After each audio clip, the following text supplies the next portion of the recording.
एक कोई जिज्ञासु व्यक्ति एक दिन महात्मा बुद्ध से मिलने आया। उसका नाम मलुक्यपुत्र था।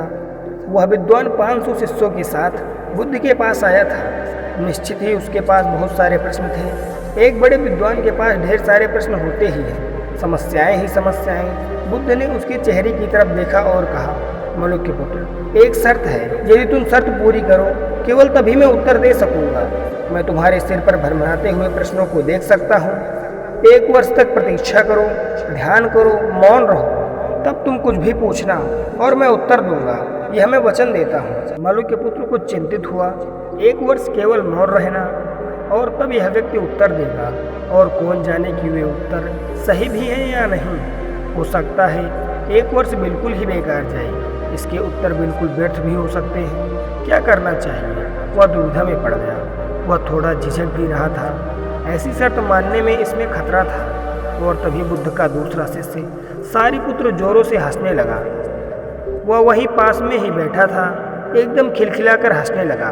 मलुक्यपुत्र और भी परेशान हो गया। उसने कहा, क्या बात है, तुम क्यों हंस रहे हो? सारिपुत्र ने कहा, इनकी बात मत सुनना, ये बहुत धोखेबाज है। इन्होंने मुझे भी धोखा दिया।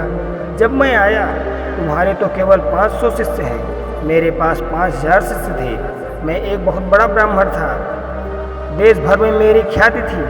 इन्होंने मुझे फुसला लिया। इन्होंने कहा, साल भर प्रतीक्षा करो, मौन रहो, ध्यान करो और फिर पूछना, और तब मैं उत्तर दूंगा। 1 साल बाद कोई प्रश्न ही नहीं बचा तो मैंने कुछ भी पूछा ही नहीं, और इन्होंने कोई उत्तर भी नहीं दिया। यदि तुम पूछना चाहते हो तो अभी पूछ लो। मैं इसी चक्कर में पड़ गया। मुझे इसी तरह इन्होंने धोखा दिया। बुद्ध ने कहा, मैं अपने वचन का पक्का रहूँगा। यदि तुम पूछते हो तो मैं उत्तर जरूर दूंगा। यदि तुम पूछो ही नहीं तो मैं क्या कर सकता हूँ? 1 वर्ष बीता। मलुक्यपुत्र ध्यान में उतर गया और मौन होता गया। भीतर की बातचीत समाप्त हो गई।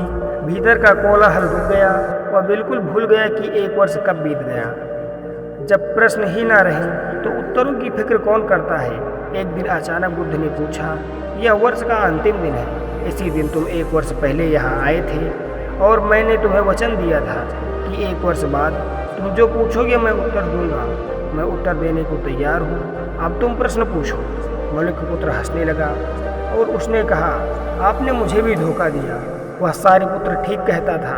अब कोई प्रश्न ही पूछने के लिए नहीं रहा, तो मैं क्या पूछूं?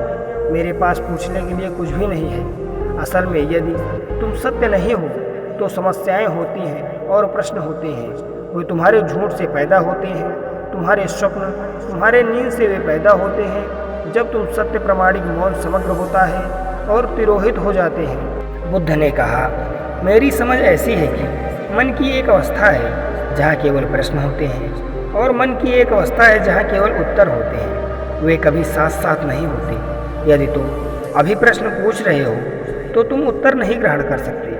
मैं उत्तर दे सकता हूँ, लेकिन तुम उसे नहीं ले सकते। यदि तुम्हारे भीतर से प्रश्न उठना बंद हो गए हैं तो मुझे उत्तर देने की कोई ज़रूरत नहीं है। तुम्हें उत्तर मिल जाता है।